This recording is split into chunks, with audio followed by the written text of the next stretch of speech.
My brother Johnny and I were staying at a cabin located in northern Montana. It was nestled in a dip between mountains, well hidden amongst the trees. Both Johnny and I were quite outdoorsy, so this was a fairly typical trip for us, spending time in the woods, going on hikes, and generally exploring the area. Because of the long drive, we took things easy on the first day. We mostly stayed around the cabin, enjoying the scenery without venturing too far. I believe it was about 5:30 when Johnny decided to take a walk before it got dark. I didn't give it much thought, just glanced over as he stepped out and said, "All right." Since he hadn't brought a backpack or anything, I figured it would be a brief walk. I lay back down on the couch near the fireplace to relax. I was barely conscious, utterly exhausted from doing most of the driving earlier. But as the sun set behind the mountains, the cabin gradually grew darker. Only when the fireplace was the sole source of light did I realize Johnny still hadn't returned. It was obviously far too dark to be walking around without any gear. I sprang up, grabbed my day pack along with a headlamp and a flashlight, and went out to check on him. My first concern was that we were in bear country, so I was quite nervous about the possibility of Johnny encountering one. However, as I ventured deeper into the woods along the path, my anxiety shifted towards another potential danger. I kept getting a bad feeling, making me look behind me several times, almost expecting someone to be there, though I never saw anything. Within just 10 minutes down the trail, I spotted Johnny coming towards me. He seemed uneasy, not running flat out, but moving at a fairly quick pace, as if trying to escape something. We both started talking at once. I was trying to ask what was happening, and he was trying to tell me to turn back and get inside the cabin. Eventually, we both just started walking quickly back, getting inside where he then explained that he had seen someone watching him from the trees.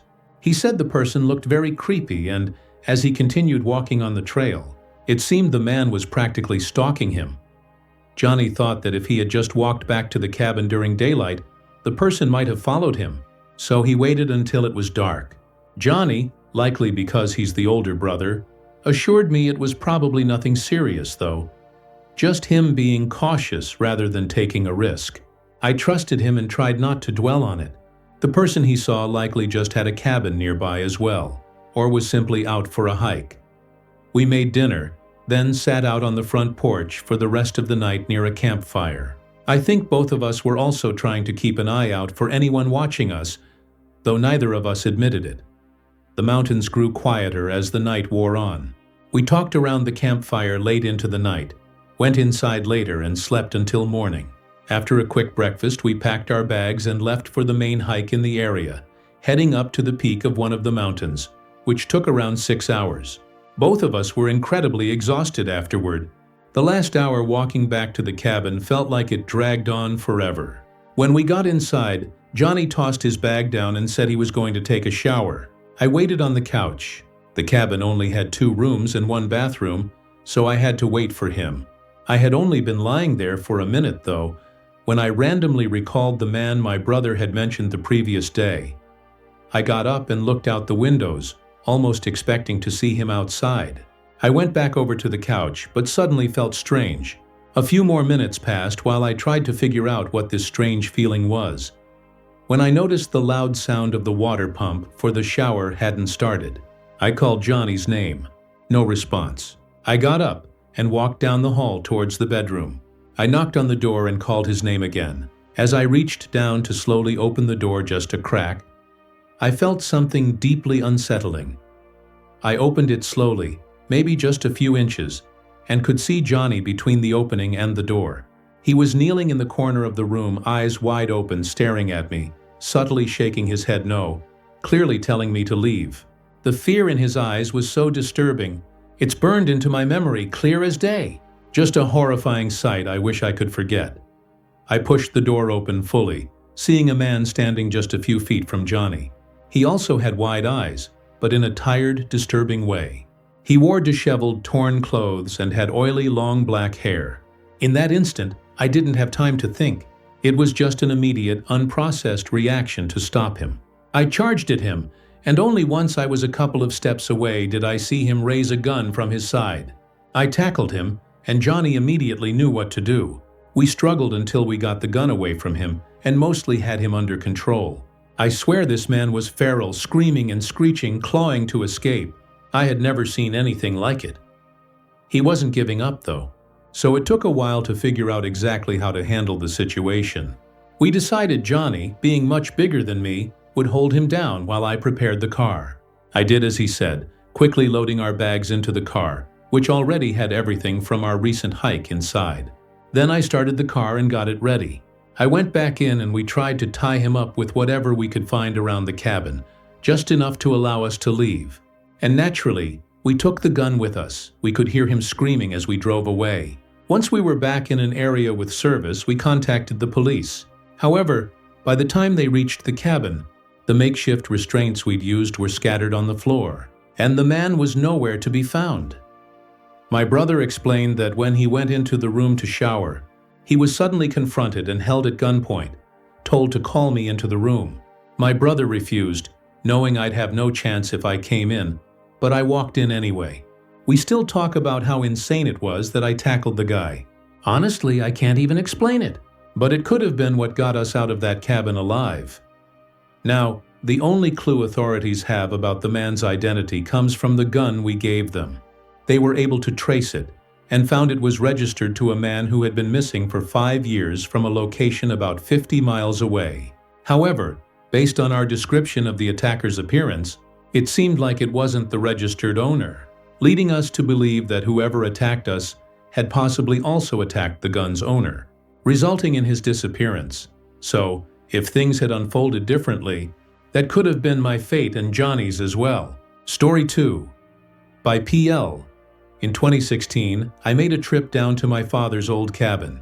It was a 6-hour drive into the woods outside the hometown where he grew up, a place that wasn't even a town anymore, just a row of abandoned buildings and stores along an empty road. We rarely visited his cabin because he said there was no real reason to once the town was gone, but after he passed away, I thought it would be nice to take a trip down there to visit the home he once built. I knew it would be in really bad shape, and I wanted to do some restorations on it as best I could, just to keep it standing and preserve it for as long as possible. If nothing else, I hoped the trip would clear my mind a little and give me some peace and quiet. I drove there, arriving in the town and parking my car behind one of the abandoned gas station buildings, then walked the thin, rugged, winding trail 2 miles up to the cabin. I had all my backpacking gear with me and brought along the tools I needed for the job. A part of me knew it might have collapsed already, so I was prepared to camp out in a tent if necessary. Fortunately, after the long trek through the woods, I found the cabin still standing. It was in a small clearing in the trees, just a basic rectangular log cabin with vines and greenery growing up the outside walls. When I went inside, I noticed there were no locks on the door and found the interior to be in pretty awful condition.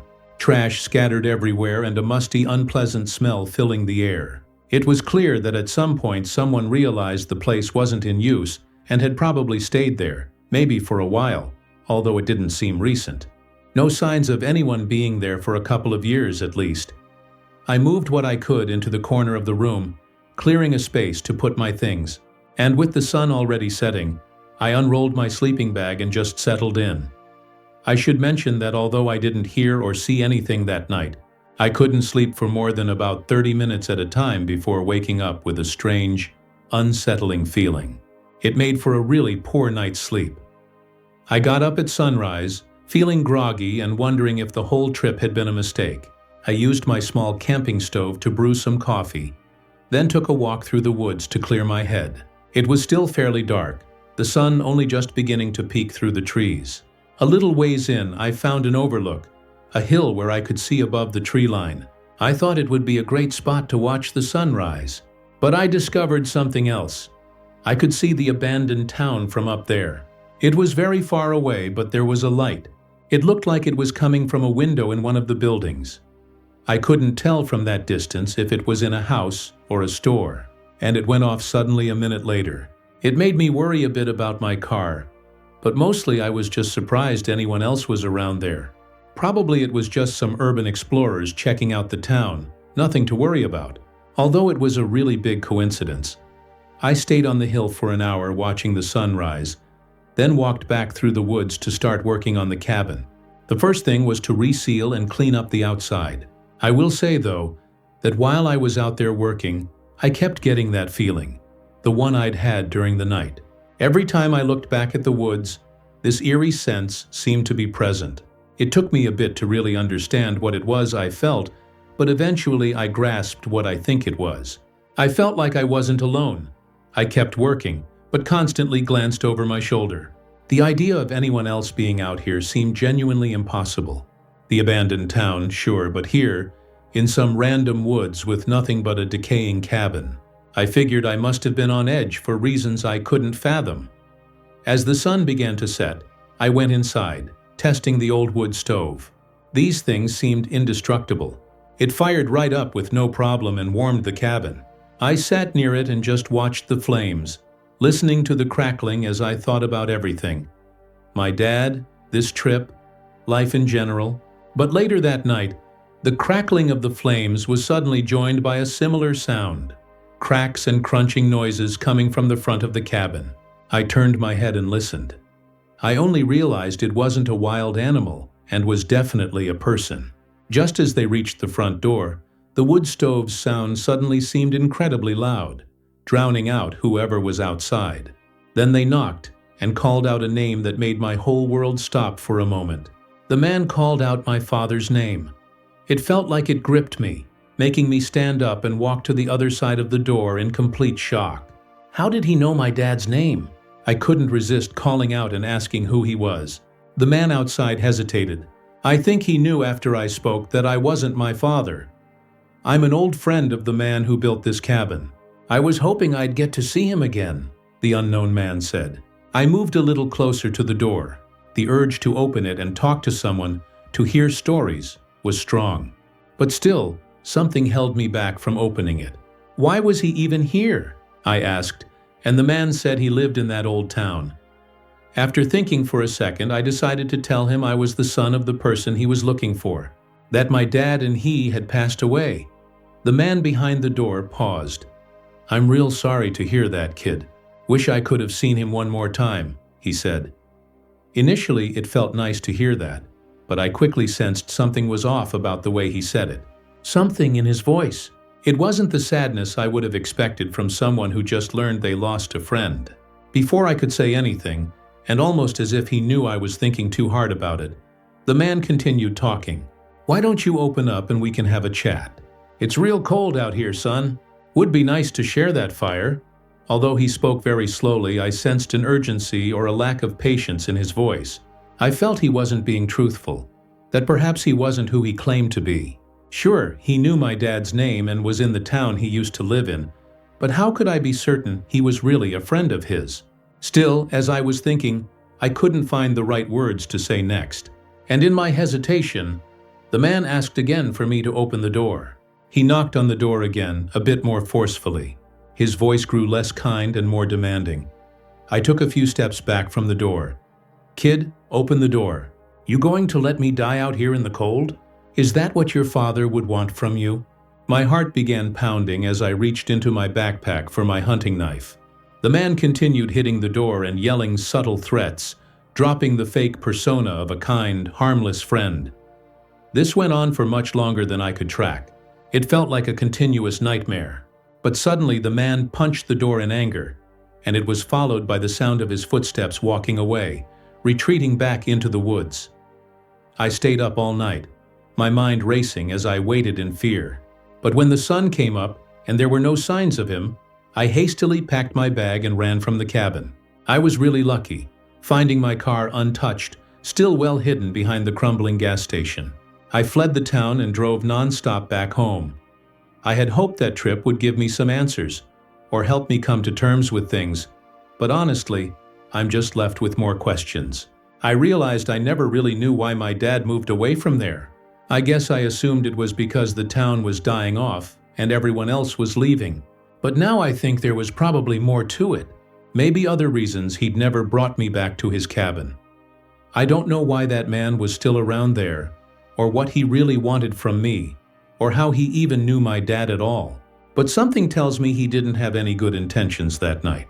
Had I let my emotions get the better of me and opened the door to let him in, I genuinely don't think I ever would have made it out of that town. Story 3. By Anonymous. This happened a while back in 2014 when I was taking a gap year from college and traveling around the US in my car.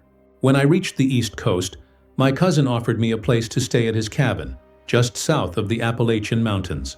I accepted, knowing it would be nice to have a proper place to stay and take a break for a few days. The cabin was nice too. Honestly, it felt much more like a vacation home. Definitely a more modern cabin than the small log cabins you usually find deep in the forest. I was actually a bit surprised after seeing it that my cousin let me stay there for free. I started moving a lot of my stuff from my car into the cabin before going back out to get whatever was left. As I was heading back inside, I noticed someone watching me.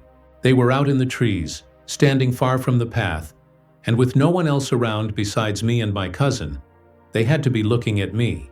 Maybe they weren't trying to be creepy though, and I didn't know the area. For all I knew, there could have been cabins and houses all around here just hidden behind the trees and out of sight. I grabbed the rest of my stuff and locked my car, bringing everything inside. As I closed the door, I saw the man was still out there facing the cabin. I texted my cousin to let him know I'd gotten in okay and was fine, but also mentioned that someone had been watching me. I just asked if he knew who it might have been. He texted me back while I was unpacking, but I didn't check it until nearly an hour later, well after the sun had set. My cousin said the cabin was on 40 acres of his property, fenced all around. Nobody else should have been out there. That immediately made me feel much worse about seeing someone. I mean, before I hadn't really cared, but now it was quite strange that someone was on the property, just staring at me from a distance. I went to look outside again, but beyond the cabin lights, it was pitch black. I couldn't even see up to the tree line. It was just complete darkness everywhere. It gave me a chill as I closed the curtains. I tried to relax by watching a movie and resting in the bedroom. The movie helped keep my mind occupied, but it didn't completely relieve the sense of unease. And about an hour into it, I saw something out of the corner of my eye. I looked, focusing on the window where there was a gap in the curtains. I thought I might have just seen something move over there. But now all I could see was my blurry reflection on the glass, and only darkness behind it. I quickly got up and started walking towards it when suddenly, I heard footsteps sprinting through the grass. By the time I looked out the window, I couldn't see anything, and could only faintly hear the footsteps moving further into the darkness. I immediately called my cousin. I don't know why I didn't just go straight to calling the police, but my cousin told me to, so I hung up and had the cops on the way within a minute. For how remote the cabin was, the officer arrived in a reasonable amount of time. However, the guy who had been watching me was long gone, and we both quickly realized there wasn't much he could do about it. He couldn't go searching the woods or really do anything unless the guy showed up again and stayed long enough for the officer to return. So I was left alone again. I really couldn't shake the uneasy feeling for the rest of that night. I could have left, but honestly, the thought of hauling all my stuff out to the car, going back and forth from the cabin in the dark, felt more unsettling than just staying put inside. Of course, I couldn't help but keep looking out the windows over and over, even though I couldn't see anything at all. Throughout the last hour before bed, it must have been around 12 or 1 a.m., and I was just pacing the house, double-checking everything, and trying to feel safer about going to sleep. I think I was just putting it off as long as I could, but it was inevitable. I had to rest. I turned off all the lights in the cabin, went to the bedroom, and locked myself in. I hoped the worst was over and got into bed, falling asleep about 30 minutes later. I woke up early, extremely early, much too early for it to be right. The sun wasn't even up yet, so it must have been around 4 a.m., meaning I'd only slept for a few hours. Almost immediately, my mind went back into that panicked state, and I felt the need to check around the cabin again before I could possibly go back to sleep. There was no way I could sleep without walking around first to ensure I was still safe. I got up and turned on the hallway light, then just listened for a second. I didn't hear anything except the strong wind hitting the thin windows throughout the cabin. I started walking but only got halfway down the hall before hearing something else. It sounded like a couple of thumps near the end of the cabin. I knew there was a small library-type room and a kitchen on that end. I crept a bit closer, and in the light from the hallway I could see the shadow of something moving near the end. I froze, not wanting to believe what was happening, but the shadow suddenly stopped. A few seconds passed. Then it slowly started moving again before a figure appeared at the end of the hallway. Just from the shape, I knew it was the same guy who had been watching me, the one I'd seen in the trees. I turned around and locked myself back in the bedroom. The silence that followed was deafening. I thought he'd chase me or attack me or even break down the door, but it was just silent. I could hear my heart pounding. Then a few slow footsteps moved down the hall right up to the other side of the door, and the man just stood out there. I clenched my phone in my hand, wanting to call for help, but worried he might hear me and decide to speed up whatever he had planned. So I made a quick decision to grab my keys, open the window, and run for my car. I got in and sped away from the cabin. When it was all over, the police arrived and found nobody. The man had gotten inside through a window on the far end that had a broken lock. Whether he had broken it or it was already broken is unknown, but the cops also found the bedroom door open. The lock on it was just a standard push-pin type. Regardless, that meant the man was prepared to open the door and was going to at any minute. So if I had stayed there waiting for police, I wouldn't have gotten out so easily. What's really strange is he was there from the moment I arrived at the cabin, which likely means he'd been watching the place for a while, maybe waiting for me or someone else to arrive. What he really intended, I luckily never had to find out.